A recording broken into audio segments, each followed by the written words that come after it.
Osun people, it's a new dawn thanks to Mr. Governor, Senator Ademola Adeleke, who has started the governance of Osun on a very good note by constituting various committees to iron out.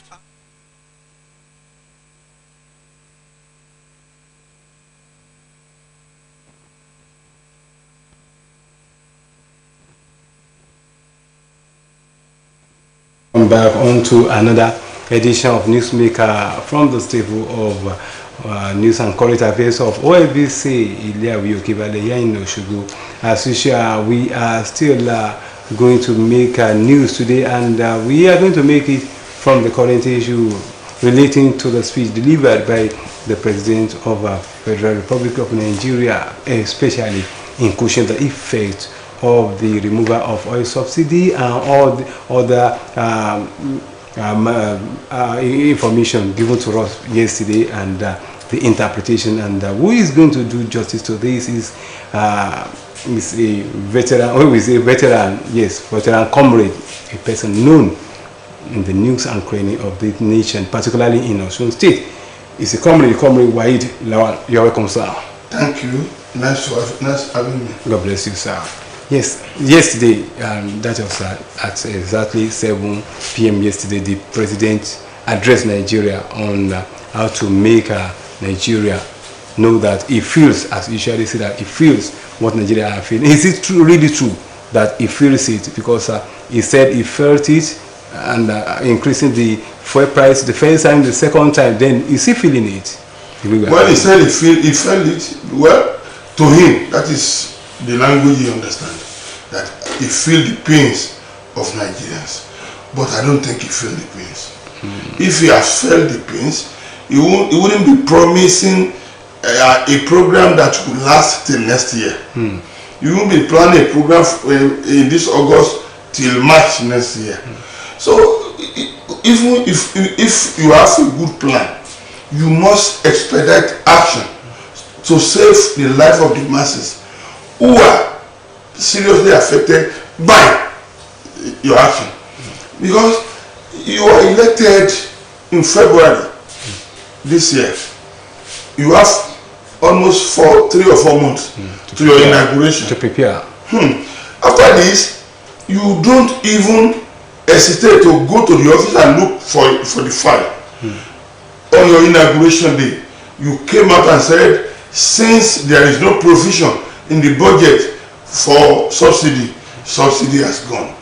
So whoever that want to have that type of arrangement must have immediate palliative, not relief. Yes, immediate palliative that will relieve the people. People are dying on a daily basis. People, they were wallowing in abject poverty, and our president is still promised 6 months longer duration palliatives. That is insensitive to the plight of our country. Okay, so people are now arguing that do we really need palliative in terms of increment? We are coming to that of the labor, that is in terms of salary.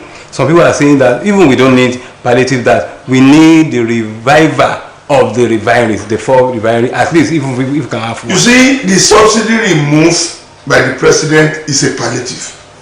The subsidy itself is a palliative, but unfortunately, this money were being shared by the friend and cronies of those who are in power. So in essence, what should be palliative to the masses is what they remove. What can they now use to substitute this one is what they were now putting in a long time range. That is too bad. Comrade, do you mean that the money have been shared? The president said trillions of naira were being shared by few elites. Before him? Yes. He said the money is being shared by few elites. So he said subsidies has overreached its time, so that they just have to remove it. Whereas in the real sense of it, subsidy itself is a scam. It's a scam. It's a scam because it is few individuals, few elites, few power brokers that always share this money. The government share it for them as a patronage. What's supposed to be the relief for the masses of our people is what they were being shared at that corner. if the refinery is functioning well, the economy must be put on a very stable platter, so for us to enjoy that thing. Comrade, people are watching you from all over the world because OSBC has a facility from Facebook, Twitter, and some other things like that. People, you were with him because you are very close with you are very close to the president. You are sharing the same ideology. But I'm not sharing the no. I'm not a member of his party. I'm not. But it was a struggle like you before. No. You see, when I'm talking of those who are, yes, he struggled with Abiola. Okay. On the issue of June. And Abiola belongs to your constituency. Abiola is a capitalist too. But somebody who want to fraternize with us. Yes. Who want to work with us. And that's why we embrace Abiola. And the same sentiment we share with Tinubu. But unfortunately, what is now doing is negate what he preached. He came into power on a matter of renewed hope. The hope of Nigerian masses is being dashed now. Can we say that Nigeria are disappointed in its governance? As of today, millions of Nigerian masses, they were disappointed. Except we want to deceive ourselves. Nigerians think a Tinubu presidency will work for them. What they were saying now is the opposite. Because you make a policy statement on May 29, and the NNPC increased the price of fuel the following morning. As if that is not enough, 3 or 4 weeks after, they further jack it up again. What are we talking about? They said they were before the exit of President Buhari, they were commissioning Dangote refinery. I thought that one would be functioning now. They said it will be functioning in August. They now said it is next year again. What are we talking about? If not the arrangement of the capitalists, or they were working for the imperialists, the IMF, the World Bank, I see no reason why a Tinubu whom Nigeria voted for cannot work for Nigerian people. Okay, but when you look at the speech delivered by him yesterday, what's your comment about it? The speech represents a message from the imperialists. You don't notice any relief in the statement? There is no relief except there is promise in that statement. What about action? 500 billion naira. Then 30 buses to 3,000 buses in the next 6 months. Is it not a relief? Which relief? Where is the bus now? I believe that there must be action following. I'm not saying that. You see, Nigerians, we always deceiving ourselves. We always rely. Do you think that is a scam? I'm not saying it's a scam. Yes, just rolling out this one. But we have lost confidence in all this empty promise by our leaders in this country. When you want to remove the subsidy, you're supposed to have prepared something tangible that it will roll out immediately, that will cushion the effect. Not a promise now that will take a whole year, 6 months to materialize. Another said, wet is coming tomorrow, but people will be dying today. Those who die today, would they know that it's wet tomorrow?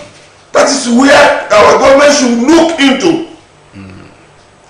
Many households is already in problem because of the increase in the fuel prices. So government should be proactive enough in relieving the masses of our people, not promise. Nigerians are tired of all this promise. But when you look at the speech yesterday, he also emphasized that the increment in salaries and emolument is sacrosanct to his government, which, according to him, is going to come up very soon. Next year, it's going to come up next year. Now, workers, are they not feeling the pains now? Now, saying they were negotiating by next year budget, they will include whatever agreement they reach in the budget. What are we talking about? What relief can it give them now? We have almost 6 months to the end of this year. Before the next fiscal budget. You see, let us assume without considering that OS they will review the salary and increase the wages of workers. Millions of our youth that are graduates, they were roaming about the street without any employment opportunity. Who will take care of them? Are they not Nigerians? Are they not part of those who elected Mr. President? We should be able we should always be proactive in whatever we want to do as a government. Government is a government of the people. They say by the people and for the people. But our government is now working for the imperialists, not for us. But part of the statement in media tonight was that he's going to roll out millions of small-scale businesses so that all these youth will be employed. 50,000 naira to certain thousands of people in 774 local government. 50,000 naira, what effect can that one be to a reasonable person in Nigeria today? In the present economy, 50,000 naira. Our government should not think all of us are food. When you can allocate 70 billion to the National Assembly, protecting them, giving them SUV, armored car, and Nigerian masses, you are now thinking of giving them 50,000 naira for business. That is an absurdity of the highest order. Because some people think that the money given to the National Assembly is just to bribe them. See, how do you see to that? Well, you see, to silence them. Whether to bribe or to equip them, Nigerian masses deserve more than what they give to the National Assembly. Because if Nigeria didn't elect them, they won't be there to collect that money. They should think about the masses first before all other things. Whether they want to bribe themselves or they want to equip themselves, they should work for Nigerian people. Because it is the Nigerian people that elect them. They were not there on a platter of gold. People sacrifice their time to go to the polling booth to elect them. So you cannot be working against the people that elect you. Do you subscribe to going on strike or protest tomorrow? 100% I am with the Labour on the issue of protest tomorrow. What about strike? You know, strike is a fundamental right of the Labour. I'm not a Labour person. It's the fundamental right of them. If they negotiate with the government and the negotiation fails, then it shows that our government only listens to confrontation. Every struggle requires three strategies. You consultation, consolidation, and confrontation. Confrontation is the last resort. When consultation fails, consolidation fails, then it remains confrontation. But can confrontation brings any good? You've seen it severally in this country. Until you confront our leaders, they don't heed to issue on a platter of good. Okay, so assuming that they want to do protest tomorrow, are you likely to join them? I'm not likely. I am part of them. I am not likely to join them. I am one of those who will be at the forefront. Okay, what is the basis of your struggle? Thank you. My basis is simple. I am the voice of the voiceless of our people. I told you now that millions of our youth, they were roaming about the street. They were graduates and they were unemployed. Yes, if government captured the labor movement by increasing their wages, who is going to provide for those unemployed youth?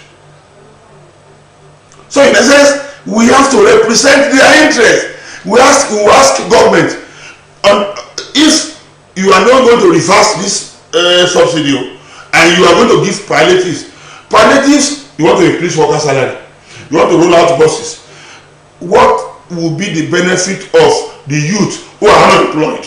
Are they not Nigerians? But somebody said the other time that some of these people that we call unemployed, it's not that they don't get any job, but they are not satisfied with what they have. And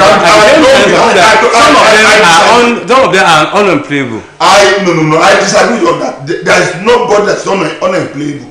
Let the government create an enabling environment for them. You will know they have skill that can But work. is it the function of government to create jobs? They were to create enabling environment. I told you now, they should create enabling environment. You see, when government said they want to scrap the division in the exchange, it is the duty of government to bring the exchange down. Not say we are withdrawing the disparity in the exchange. You say some people are buying dollars 450 naira, and they go back to the black market and sell it at 750 naira.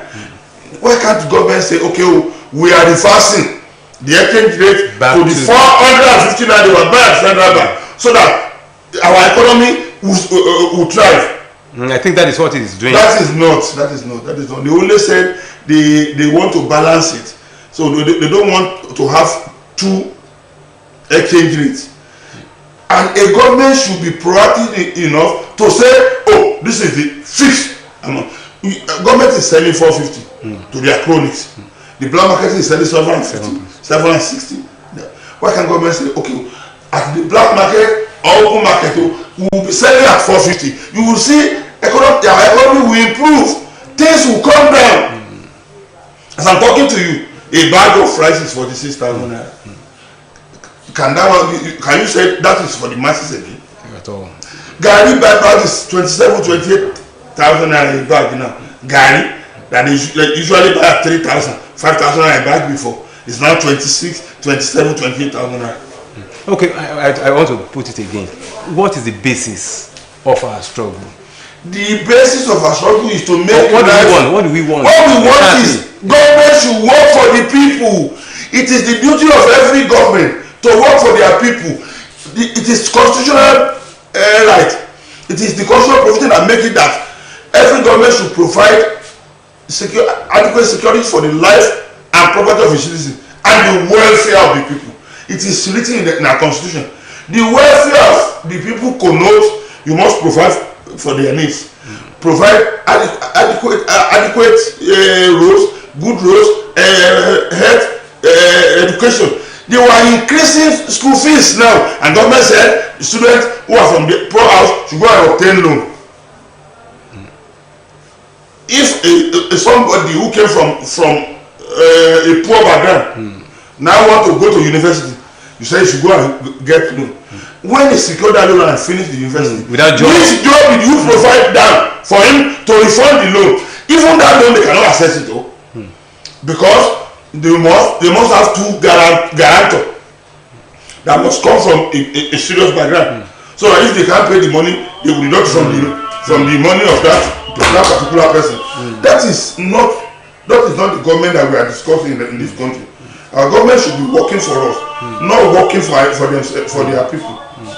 Okay, recently we learned that the federal government gave a very bogus allocation to each state, and we learned that some of the states has confessed that, and we have seen the effects in some states. Government are giving some reliefs in terms of transport and some other things like that. What do you think that each state of the federation should be doing with all this money? Federal government said they have directed each state to go and work on the palliatives to cushion the effect of the subsidy removal. That is the money given to the states. And each state, they have been working on how to go about it. We have approached our state government too.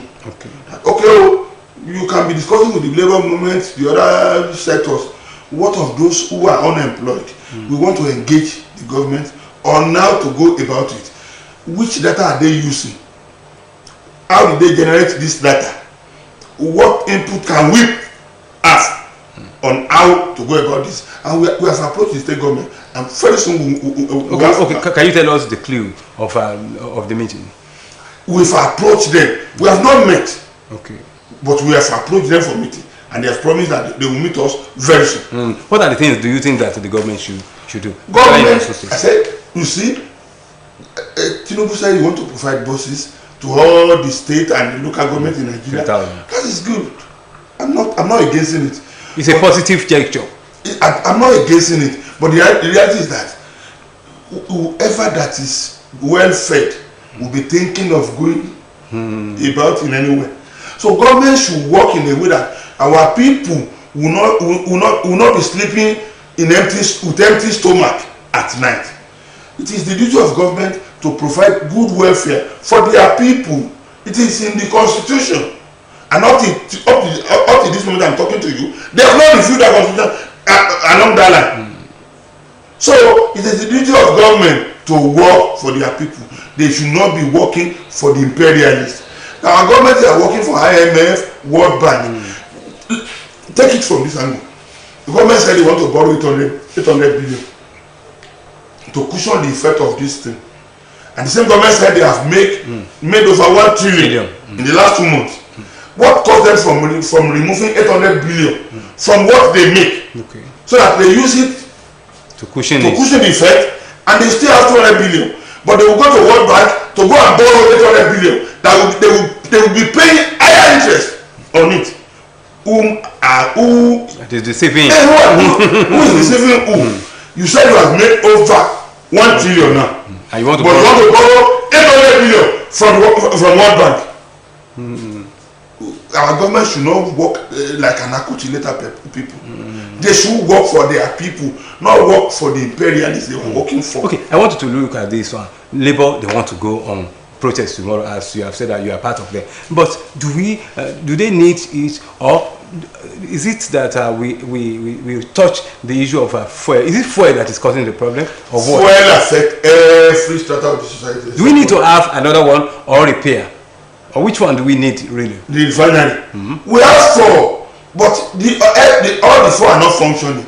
It is not my fault, not your fault. It is the fault of our government that doesn't make this refinery to function effectively. You can't blame me for that. I can't blame you, but we should blame our government. Because if Dangote, an individual, can have a refinery in Nigeria today, what cost government to repair or even build a new refinery? How much did it cost Dangote to build a refinery? So on no account should our government said they were getting crude from our land here, take it abroad for refine, then bring it back with humongous money for our people. It is uncalled for. Okay, comrade, will you advise the Labour to centralize their plight, their demand from the government? Don't bother about increment in salary. Bother about the repair of the refinery. Which one do you subscribe to? I won't subscribe to don't bother about our increment on our salary. They've made life more miserable for the people. The government has made this, so they should provide the relief. Part of the relief is to increase their salary and to repair the refinery. Repair the refinery. Make Nigeria economy to work effectively and functionally. If our economy works well, all the refinery works the way optimally. What we are talking will be a thing of the past. In a twinkle of eye. As a comrade, because you have witnessed numbers of protests, numbers of strike. But the one we did the other time that gave Nigeria a bad name, that is NSAS protest. At the end of the day, many people died. Till now, we are yet to recover it. Will you support another protest, which can lead to anything? You see, NSAS protest is a leaderless protest. You don't discuss NSAS protest in a situation like this. NSAS protest is a spontaneous reaction to the repression by the security agents. That is quite different from this. This is a direct affront from our government. Government removed subsidy suddenly, and they were not ready to cushion the effect immediately. But when it starts, you know that it can escalate to any level. You see, why can't we do round table? It is the duty of government to provide security for the life and property of the citizens. When we want to go on the street yesterday, every security agent in this state called that, why can't you share this? I can't share it. It is your duty to work and make sure nothing happens to us. And they provide that security. Optimally, we move around the state, and at the end of the day, we have a successful outing yesterday. I must confess to you, yesterday is the first time that I know we have efficient and effective security agents in Nigeria. Thank you very much. I appreciate that one. That is a kudos to the federal government and to the state government too for providing security to protesters. That is Comrade Waid Lawal. We thank you very much on behalf of the editorial advisor, which is Akinola Owolabi. Thank you very much. Oluwatoyin Yusuf is the producer. I am yours sincerely, Adebisi Abdul Aderotimi. By the 12 God, we are going to meet again next week. Bye for now.